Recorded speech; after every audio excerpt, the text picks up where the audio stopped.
you know me. Don't get caught in that drama. You are the other. We are each other. We are each other. What's going on, beautiful people? Thank you guys for tuning in to ACTVPLUS.com. You are now watching Culture Club, where we spell club with two B's because we like to be bold and blunt like we do always. We're going to reintroduce ourselves from our right to our left. State your name and finish this. I wish gays. From our right to our left. I wish gays. What's up, everybody? It's your boy Megabody, and I think I said this already, but I wish gays would be more loving and kind to each other. So hey, everybody, it's Tyrese Gym Shoes. I wish gays were more loving. What's going on, people? I am Wes. I wish gays could be gay. My name is Ade. I wish gays stop being competitive. Like, don't stop competing with each other. You said competitive? Competitive. Competitive. I don't know. It's trying to be shady. Competitive. We know what you would say. Thank you. It's your boy Kellington, and I wish gays would stop running their mouths so much.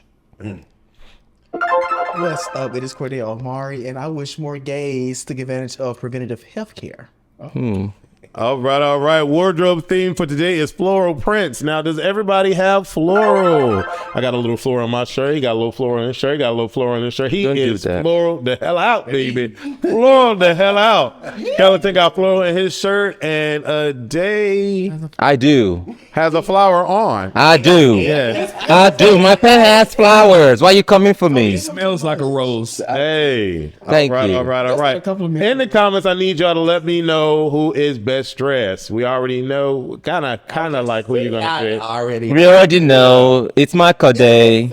It was a scheme that Todd set up, right? I don't know what they're talking about. Where are those fans? That's sick, man. Yeah, them fans are dope. Did you make those? I did not make these, so my photographer / friend Christian made these for a photo shoot that we did. You guys can check that photo shoot out on my Instagram. It's just Cordae. That's JUSTCORDAE. Thank you. All right. Topic number 1. Experiences with stigma and discrimination in healthcare. Did you just say talk about preventative healthcare? I did. All right. Can you speak to this, Cordae? I've never had any experiences in preventative in healthcare at all, so I can't really speak on that. I'm sorry. All right. Megabody. So first I want to say that I work with the Ryan White program. For those of you who know. Put the mic closer to you, baby. For a organization called the Needs Incorporated, and so we link people to with care, and we also push PrEP so that people can prevent getting HIV. On a previous episode, Cordae spoke about the shots. What's your shot called? So I am on Apertude. And there is a another shot that you can get for HIV as well. But I just want to say that there are a lot of stigmas with getting Cabenuva, maybe. Sorry, y'all, I don't work on that side, so I don't know the names of them. But I will link you to care if you connect in the Ryan White program. But there are a lot of stigmas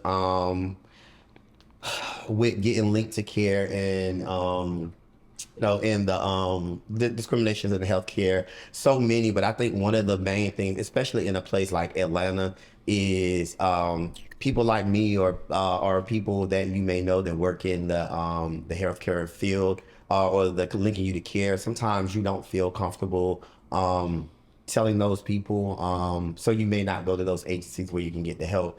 And there are a bunch of different reasons why people don't get linked to care because of these stigmas, and it's really just disheartening because we want to make the environment safe and support whatever healthcare needs you need. But before we move on to the next person, I just want to plug this. So I just got my certification with NASM to administer STI and HIV testing as well. And they have extended their hours. So make sure you guys go to NASM, to the website, nasm.org, and you can look at those extended testing hours and you'll see a familiar face there. Yep. Or you can come in and see me at Anise Monday through Friday, and I can test you as well and get you into care. Nice. All right, gym shoes. All right, I will say the experiences with stigma and discrimination in healthcare. I just want people to stop thinking that only gay people can get HIV or AIDS. And also stop thinking that PrEP is the healing source for all. That's just to prevent HIV and not other STDs or STIs. So just keep that in your mind. And yeah, the more we know, the more we grow. Some good doxy. Experiences with stigma and discrimination in healthcare. Not me personally, but someone that I knew back then, like 5 years ago, was kind of broke and he wanted to donate blood. And when it told me that, it ticked like it was gay, and they said they couldn't take him in because he was gay. Red Cross Blue Shield. Yeah. No, not Red Cross. No, Red Cross. Yeah, it is Red Cross. Red Cross. So Well, it's funny you said that because I was going to say that I didn't have any experience. But actually, I was in high school, I believe. And I went try to give blood, being a good citizen, doing my thing, And I was crushed when they told me because I was going through a phase at that time in my life when, I'm just accepting myself. High school, I have all these emotions, these feelings going on. So when they told me that I could not give blood because I was gay, I was devastated. It messed me up for a little while. It really it sure will.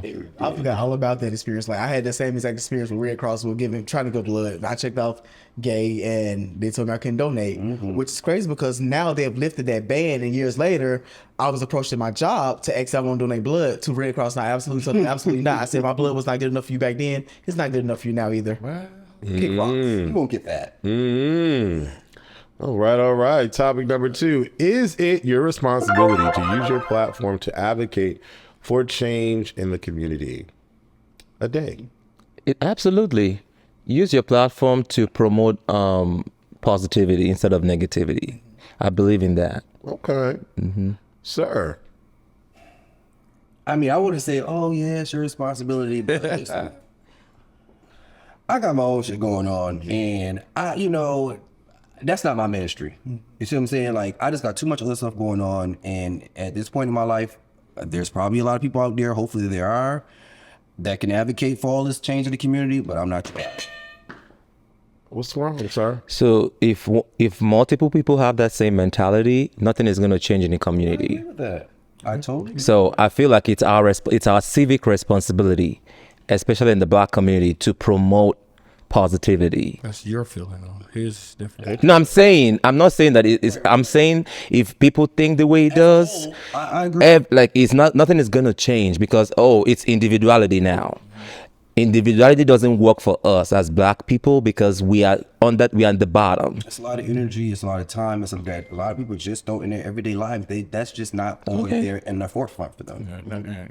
Corday. My personal opinion. So I've always said this, and I'll say it again. I feel like me being a content creator in the adult world, I have an unspoken responsibility to help promote preventative care, health care, and just any type of resource, even when it comes to mental health. I feel like that is a responsibility that I've taken on, and I think I do a good job at pushing it out to the people that follow me. If you have a platform that extends to a lot of people, why not use it for some type of change and something positive? So I've struggled with the concept of responsibility for what I do, and realizing that my voice, is actually heard is one thing, but that people actually listen is another. And so because of that, I've decided to put that weight on my back. Sometimes I wish I didn't because it can be a lot sometimes. Am I saying the right thing? Am I doing the right thing? Am I promoting the right thing? So I go both ways between what Kellington said and what Ade said, because when I was younger, I didn't have anybody to look at to get anything from. Like, where to go to get this, or how to do this, or how to feel about this, or how to whatever. I didn't have anything. So I started there, and then I just started doing what I love to do, and it's inspired a lot of people. And so for me, what I've decided to do is just not promote negativity. I can't do that at all on my platform, and I feel like I'm doing the community a service by not promoting negativity. I hate when people go on social media and they'll go to Jim Shoes' page, and because they don't like he's wearing yellow or the yellow shirt, they'll hate. Stuff like that is just crazy to me. And so I just want to create positive moments through entertainment and give people positive energy all the time. I.e. Culture Club, i.e. adopting similar connections despite our differences with A Connection TV, my spoofs, my skits, everything that I do. It's all about positivity. Sir, is it your responsibility to use your platform to advocate for change in the community? I don't think it's a responsibility. I think it's a choice. If something that means a lot to you, then you promote that, and that what is inspiring change, right? And you have to be passionate about it. Otherwise, it's in vain. So for me, it is my choice to use this platform to encourage health wellness, to encourage different ways of thinking outside of the box, to encourage different ways of not being so judgmental to where it can make you look at somebody in a negative light. So I like to promote positivity as well, but I think it's a choice, and I'm choosing to give that blessing to you and also to me.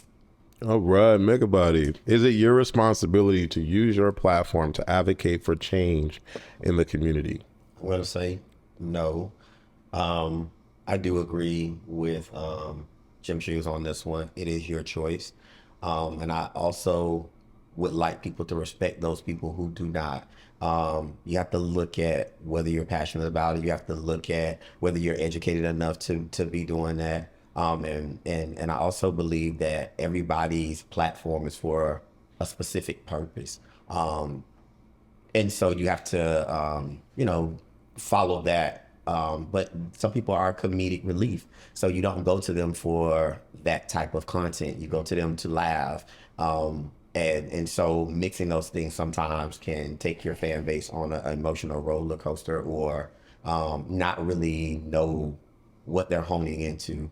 So I do think that it has to be your choice. I think, like Wes said, the only thing I will say is try not to be that person who brings down the community constantly, or constantly harps on the same type of negative energy. Mm-hmm. All right. Topic number 3, discuss your first time losing someone to HIV. I kind of go in and out of it because I was young. But the only person that I've lost personally to HIV was my stepmom. And so I don't know. I didn't really have feelings about it when I was younger. And the reason why is because she was my stepmom. And I never really understood why my father left our family to start another family. I didn't really get all of that. So, but that's the only personal experience that I have, losing someone to HIV. Anyone else? I have one. No. So the first person I've lost 2. One was my aunt. She was the first person. The second person was one of my exes. My experience with that was, so I was in high school, and I want to start off by saying that she got it through a blood transfusion. For those of you who know, they didn't test the blood back in the 80s. And when she was in labor, she needed a blood transfusion, and she caught it that way. It wasn't until she had, started seeing symptoms that they even caught it, because they didn't test the blood. And so it sent her on, not just her, our family, on a very emotional roller coaster. She, it's not what, medication is not what it is today. It wasn't like that then. She had to take a whole bunch of pills. She ended up getting lesions on her skin. It was a whole thing. And learning about HIV as a child, HIV and AIDS as a child, can be traumatic on so many different levels.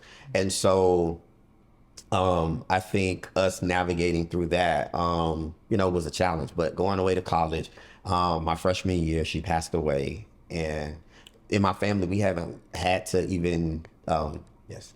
What's the next question? Like, so, because I know you mentioned allegiance, so had it advanced to AIDS? I think so. I want to say yes, but I don't know. I don't know. I know that she struggled with taking all the medications, and she didn't really want to take them. I think they made her feel a way. I don't know physically what it made her feel, but I don't think she felt good after taking all the medications. And I don't know that it was always good for her body. I think that the medication also was toxic to her body. But I went to college and she passed away, and I came home, and in my family we hadn't had very many deaths in my immediate family. So, it was just life-changing. I think my cousins, this has been very difficult for them, in their growth and development. I think they're just kind of, those things that you hold on to and you don't know how to get rid of. And I think that as a family, we're all still dealing with that. She was the youngest aunt, and she's the first one to pass away. So, it was very hard, very difficult. Anybody else? No. Well, really? Wow. Okay. So I've lost quite a few people in my life. I've lost a friend named Aaron that was really close to me. I lost a friend named Fred that was really close to me. I lost a friend named George that was close to me. I lost a girl named Kim that was close to me from HIV/AIDS.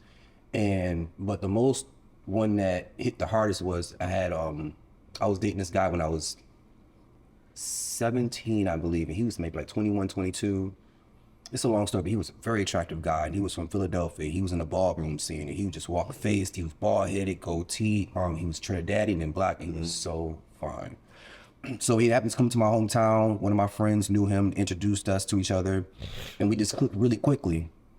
All my friends were trying to get at him. He and I had a connection, and we had sex.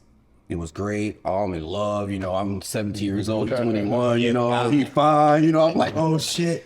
Like, it was a great time. So he ended up going back to Philadelphia. I ended up going to Philadelphia to hang out with him. I went to move to Philadelphia the whole night. Okay.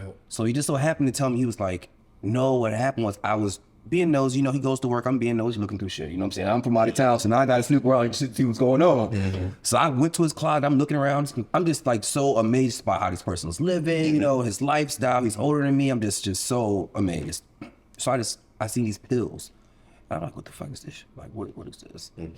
So he comes home, and he tells me that he has HIV, and he starts crying and going through this whole thing, and why he didn't tell me, because he just is still in a stage of not really understanding it himself, and he's going through this thing where he doesn't believe he has it. He had a kid at the time, and he was raising a little boy. He was just like really going through it. So we tried to work the situation. I went back to my hometown. We tried to work the situation out for years. We were talking on the phone. Like, this is like, I just love this guy so much. I don't know what connection I had on with him, but it was deep. So like years later, I went back to Philadelphia. Like I was in Philadelphia hanging out with a regular friend, and they happened to know him. And I knew he know him. So I was like, could you find out where he is? Like, I need you to get in contact with, I just want to make sure he is okay, this and the third. And he's like 10, 15 years later. Oh. Yeah, I went looking for him. Like, I went to Philadelphia, I want to look for this man. Mm-hmm. So finally, he got me the information. I went over there, and so I get there, he's just not looking the same. Like, he still was fine, but he had lost a little bit of weight and this and the third. And we just laid there, and we didn't have no sex, we didn't do anything. I just held him, we just cuddled, we just cried, whatever the case may be. So that was that. We lost contact again, and years later, I was like, I just have to find out where he is. And this had to be maybe like 8 years ago. I'm just searching. I'm like, put his name, looking, so I found his obituary. And he died in 2005. Oh, wow. And I was just so crushed. But like that right there was like the most devastating to me. And it's like, in those days, like, people were just so afraid. They didn't know, like they didn't know if this medicine was killing them or if it was making them better. They didn't know how to feel when it was in their system, you know what I mean? So many people were just in denial. I know so many people just did not take their meds, and they just died. And just went the opposite way. They just started living that rock star life, like, I don't care, I'm gonna die anyways, drinking, smoking, just living that fast life, and they died quick. Then I have one friend that's been living with HIV and AIDS, HIV now for like 30 years. You know what I'm saying? But he took it seriously. And from that time, he's still living healthy, don't got his life together, went to school and just like, well, I'm sorry for It be hitting home, but it do, man. I think it takes those type. And I'm trying to hold back. I'm trying to be strong right now. But it's dope that you didn't look at him any different, and you were still able to provide him that love that you needed. That, man, so much. I know that can't be easy, man. Yeah. We need a moment, sugar. Yeah. Somebody got some doing.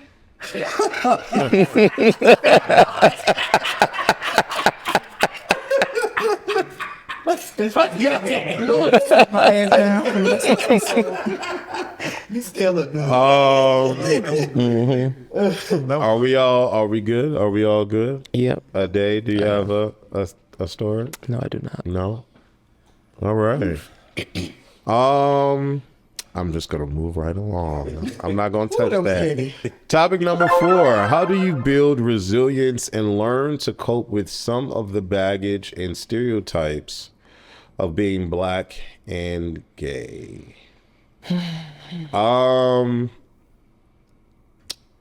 I just had to build confidence within myself and love me for who I am and know what I stand for, and know how I walk, and just not let any other energy affect that. How do you build resilience and learn to cope?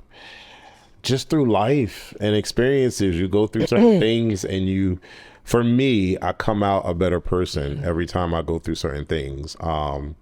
But again, it's adjusting and making sure that I'm good at the end of it. But everybody is different. And even today, I still deal with like the baggage and stereotypes of, top bottom, mass femme, this down the third, Mona, this down the third. Like somebody was looking at Culture Club and was like, y'all are all gay. And I was like, yeah. Okay. We are. So next. But no, it's like gay. I was like, what's gay? Oh, that's another gay. I'm like, okay, we just came in like, We both give both energies. like, what's the issue? Like, I don't know. It's unfortunate that we still have these types of things that go on in our community. Funny you said that. But yeah, I don't know. Do y'all think we gay? Let me answer. I think we gay. We just It's funny when you come across people that think that just imagine if, for me, I have to surround myself with people that's nothing but supportive. But have you ever came across like a situation like when you're single, right? You have a supportive friend group, but then you may date somebody that doesn't understand your love language and provides doubt, and you're lost. You're constantly questioning things because, like, my love language is words of affirmation and quality time. So if I don't get that, then I don't understand it. And I will let somebody know that if I don't get that, I'm very unhappy, and I just know that.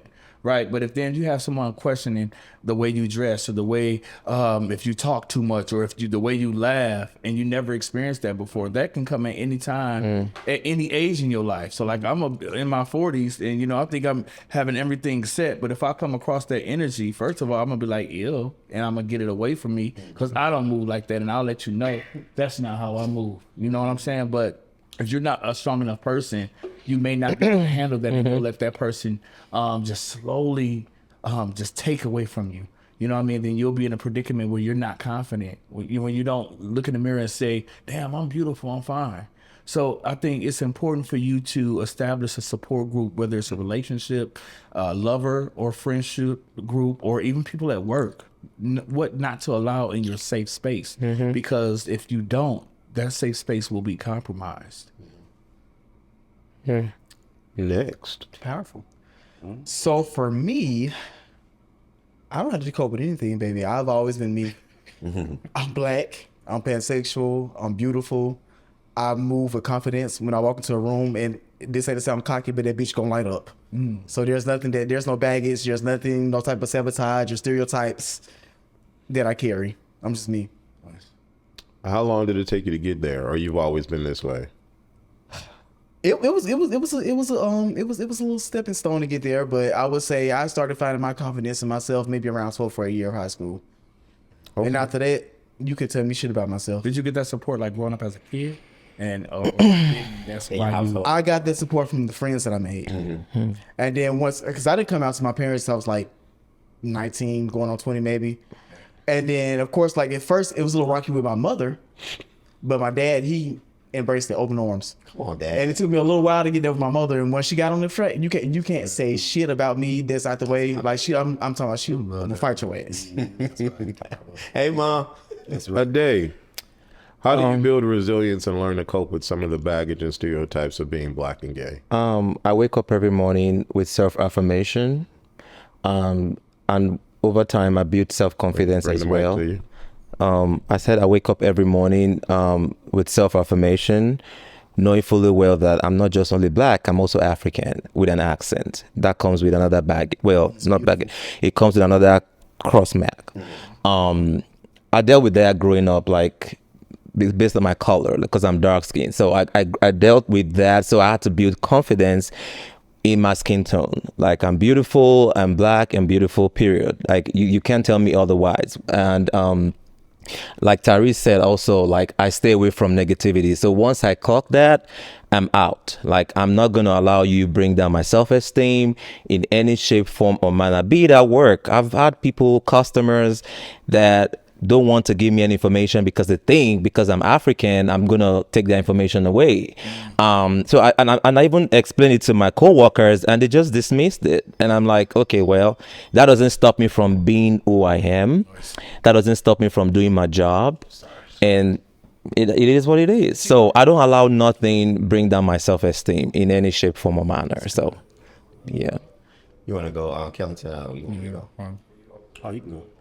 So, I want to say it starts with loving yourself first. And I know that may be difficult, and I'm speaking to the younger people. I know that may be difficult in your world because you don't always get the support inside your home. But unfortunately, sometimes you have to seek that support outside of your home. And I think you guys have it a little bit more different than some of the older generation because they didn't have social media. They didn't see all of these images of successful black gay men. But I think the other thing is that life gives you hardships, and you also have to develop the tools to get through them. If you live to fight another day, that is what builds your confidence. That is what builds your resilience. That is what teaches you how to deal with this stuff. Ade and Wes both said that, hey, or Jim Shoes also said that they don't even allow negative energy in their space. I think that when you get to a certain level of confidence and you love yourself, you do start dismissing people who do not align with what you believe and love on you for who you are. Small things and small seeds that are planted when you're at a young age may be, ooh, boy, put some bass in your voice. The reality of it is all guys don't grow up and have that deepness that comes into their voice at a certain age. Or stand up straight, stop twisting.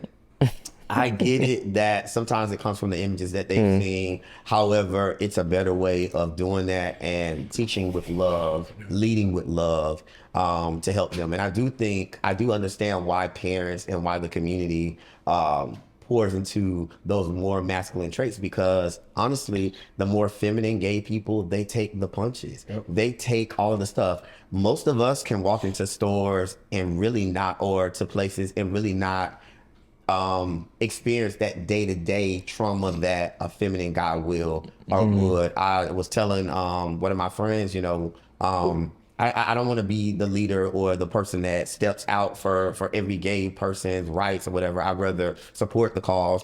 But just a quick story, standing in the line at Walmart, minding my own business, trying to get my groceries to check out. I keep overhearing this heterosexual man behind me standing with his girlfriend, keep like making comments about the gay boy across the Walmart that has nothing to do with him. The boy is over there with his people doing his thing, and he keeps commenting about it, and it irritated me so bad that I had to turn around and address it. Like, bro, why do you even care? You standing up here talking about this man way over here, that has nothing to do with you, and you got a beautiful woman standing next to you that you not even putting your energy into. That's weird. You can look at it from Very a weird different angle and say, more bees for me, more women for me. But instead, your energy is focused on this person living their life. Loki wants him. He didn't want the girl those things. Right, Loki wants him. His attention shouldn't even. And there are Period. traits to me of guys that maybe DL or maybe struggling with stuff. Yeah. That are always reaching out and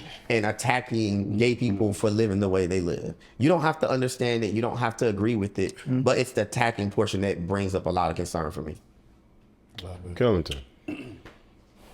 So, I always just, which is a bad thing for me. I've always had, I never really gave a shit.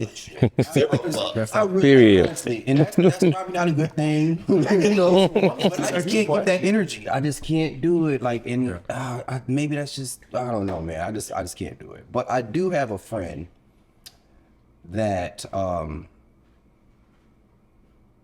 don't want to say too much. I have a friend that is a very, very, very close friend of many years that is married with children. And when I came out to him, I didn't think that he would accept it as well as he did or embrace me the way that he did, because it was always no homo. Everything was just like, yo, why you doing this? Or why? I mean, just real, very articulate, very educated guy, but a thug. You know what I mean? And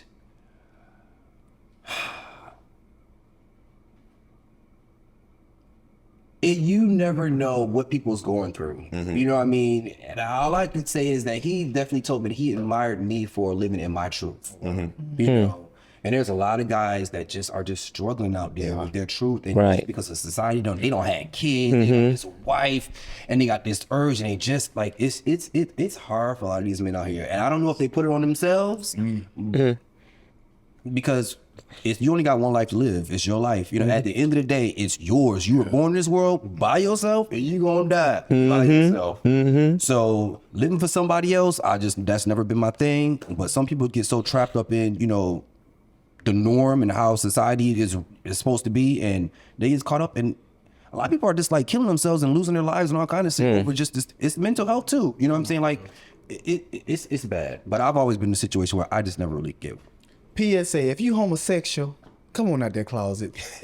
We love your culture club. It's harder to be. It's Not the 90s. So, Kelly, I want to commend you. To me, what I see every day with the new YNs kind of is they give zero fucks. They Oh, don't yeah. care whether you think they did or not. I was in the gym the other day and I saw two boys together. They was working out and they appeared to be straight, like, and I know straight doesn't have a look, but they appeared to be heterosexual. But when they got in the locker room, and it was no homophobic stuff. I mean, no more nothing really going on that I could put my finger on, but they were like watching content on one phone, and the other dude had his leg up, and the other guy was kind of sitting in the cracks of the crevice, and they weren't touching or anything. And you could tell he was just trying to show him something. Right. But the fact that they felt so comfortable doing that, it made me smile and say, even as a black gay man, I wouldn't do that in the gym. Me either. We come from a different day and time. Okay, yeah, that's true. Did everybody go? Yeah. All right. Topic number 5. How do you feel about wearing rainbow colors? I do it on Culture Club, no problem. And I did it when I went on Virgin Voyage, by the way, segue. We got a cruise coming up, B-Men 2026 on Virgin Voyage, baby. August 8th to the 13th is going down. Basement, and all the other promoters can be mad, and I don't give And what year is that again? 2026. Thank you. Yes, indeed. Some of us didn't read that. Yes. But I did on Virgin Voyage because Virgin Voyage is like very gay friendly, like extremely gay friendly. And so it's already that. And so like when you when you get on the ship, they're like, hey, how are you? Let's go. You ready to party? Let's get it. Turn up. And you're like, yes, bitch. You know, it's very, and they have the fans already. It's very gay. So yeah, wearing rainbow colors is fine on Virgin Voyage, but would I wear a rainbow color just walking around Atlanta? Not really, because it's just not my thing. Like, I don't know, rainbow is just not my thing. So yeah, I don't know. Would you? How do you feel about wearing? I make the clothes. The clothes don't make me. So if I feel it, I feel it. If I don't, I don't. I like fashion, so fashion doesn't define me. So I wear what I want. All right, Mega. Just a quick question. What about the flag on your car, the rainbow flag that's plastered on your car driving around the city? That's not my style. So that's a no. Baby, if you're easy target, your windows gonna get bursted out. Because the reason why I don't do stuff like that is because I'm so much more than what's a part of me. Right. So I don't want when people, address me that, oh, that's gay Tyrese. Right. No, I'm not. I'm fluid, first of all. So I don't want things to define me. I want to define myself. I'm a black, smart man that works hard. I'm educated. I love. And your legs is legging in them shorts. I'm looking. I'm like, God. I'm like, God damn. Tyrese been in the gym. Yeah. Them legs not breathing right now, baby. Them things. Woo. And I'm here for it. I'm talking Yeah. all perky and stuff. Yes, indeed. Yes, indeed. Did you just like wink at what did you just do? Yeah. Hold on. All right. Make your chest jump again. All right. Mega Body, how do you feel about wearing rainbow colors? So I feel indifferent to it. Of course I wear it if we call the concept here on Culture Club. Of course I wear it for like I don't know, maybe the A's walk, the Atlanta A's walk that's coming up here in Atlanta. Please come out and support. I do not know the dates, but y'all come out and support. But yeah, I'll wear it, but that's not really my thing. That's not really my judge. And I'm a bit confused on why that's our thing. Why is that the gay thing? The rainbow been around since forever. I mean, it's just colors, but I don't know that I'll wear it. And I do play around with colors, maybe not as much as you, but I like colors. They just have to work out. If it was a fashion statement, a really sickening piece, then yes, I would. But just not on my day-to-day norm, no. A day. Well, like you How said, do you feel about wearing rainbow colors? well, like you said, it's not my thing. But if it's a color theme event, then yes, I would wear it. But it's not my go-to. Okay. You need to make that a thing here. Huh? Yeah, I thought we did it before. No. Yeah, we did it one time. Oh, we did. Not yeah. Not with this cast. That's right. We had Each had a color from the rainbow. yeah, we had either or, and then it was like that. Okay. That's cute. Kellington. nah. No. I mean, I'm dark skinned, so I really should like wear a lot of brighter colors. It's like they look really good on me right here. But I'm really like, I'm into dark colors. So no. No. I don't feel comfortable. That's okay. Comfortable for me. That's okay. Like you feel like it's a target on you. I do, and I feel like everybody don't know my business. Like, I mean, these colors are like representative of this, and I don't want that to be like you said. Your old thing. Like, people approach me like that's gay. No, I'm good. Little story. Okay, so I have this white homeboy, right? And he's bisexual, and so is he just got married to this woman, and she's bisexual too. And they just moved to this small town, like maybe 2 hours away from here. So they have the flag on their car, right? So he was just saying like the gay whatever, the rainbow flag. The rainbow flag. So we were having this conversation. He was like, bro, like this town that we live in, like they don't really play that shit. You know what I'm saying? And he's like, and I've been telling my wife, like I don't feel comfortable. And she's like, oh, it's okay, honey, it's okay. And I'm like, well, dude, if something happens, who's gonna have to protect the situation? You are. Yeah. You know what I'm saying? Like I won't say it's always the females, but the females be like, oh, they don't think something's as big as it really is. Well, they're naive. And then the guy has to step in and play the masculine dude, you know what I'm saying? And you don't got your ass whooped because all you have to do is take the flag off the car. Like, and it's not for them. I don't mean to picture. I know you really good, but it's not for them. Women live in a different world where being a lesbian or eating coochie, Right. you can go back. Celebrate it. Versus a man doing that. Even if you try it one time, if you look at somebody penis, or if you give a man a compliment too hard, you gay. Yeah, oh, You can't even suck out a straw. Right. Or eat bananas. Or eat bananas too. what about the hookah thing they was just doing a couple? Right, I heard that. You smoke a Yeah. It's You gay. can't dye your hair. You can't want to work out too much. All of these things make you gay. So yeah, I can understand it, and you can't recover from those things. You can't go back to, well, I just got married and I want to have kids. You know, you two, identify with being pan, but all the heterosexual community, Right. all they hear is that you're gay. Yeah, they don't know. So a few things. So to back what he said, why did rainbow theme become our thing? For one, each color represents something different within our community, so we already know that. Educate somebody. You better tell me. Two, Kay, you look good in anything you put on. Yes, I do love you about colors too. Thank you, baby. For three, just because I'm pansexual does not mean you got to put up your pots of pants when I come to your house. Four, Pan. I'm just playing. You look so stupid. I wouldn't do my grocery shopping wearing rainbow. So like if it's like a theme, of course I'll dress a theme. If we're celebrating gay pride, I'll put on a little flag, maybe not a whole outfit. Unless you can make it look high fashion, then I'll do that. I'm not gonna walk around and promote the flag. And this is what I meant to say. And so like as far as the bisexual couple, why don't they just get a bisexual flag if they just want to represent that? Because half of the people that's probably upset about the gay flag probably don't even know about They didn't even know about it. Yeah, I'm gonna put him on to that next time I see him. He's a client of mine, so a hair client. Oh.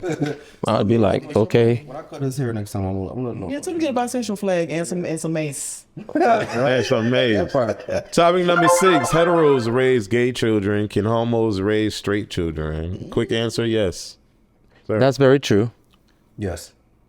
Absolutely. Have y'all not watched The Shy? All right. Nina and Drake kids both straight. All right. Gym shoes. Yes, I see it more frequent than not. Mega body. Yes, of course. And I think it's ignorant to believe otherwise. But yeah. And I just want to say one more thing about that too, because I don't feel like if you're a gay couple and you're raising children, you're not gonna like push gay Agenda. It's who wants that? For who wants Right. like, In this world. if I was not, listen. Oh, I got so much. Listen, Say it, friend. I know what you want to say. no, I'm just because I talked about this recently. Okay, so I talked about this like a couple episodes or whatever ago.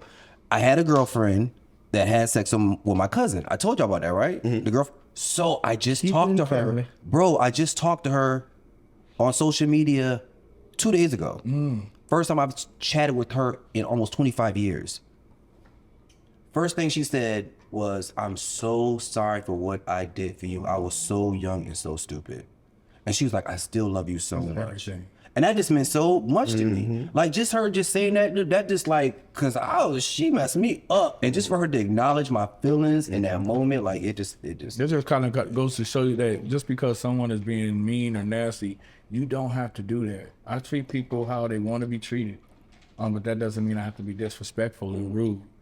Because later down the line, you might get that apology. That's dope. Yeah, it was beautiful. I apologize with you when you apologize to me, because bitch, if you disrespect me, I'm disrespecting you in that moment back. We'll apologize together.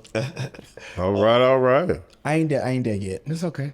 It'll get better. Bold and Blind is the moment in our show where you send in something that's going on in your world, and we give our bold and blunt opinione regarding it. Mega Body, can you read this for me? I was getting ready for Tyrese to read. I said, Meg, come give it. Go. Hello, guys. My name is Monica. Is that Monica? I am 33 from New York. I started dating a man who, after 6 months, finally decided to tell me he was trans. We did not have sex or talk about sex because we both like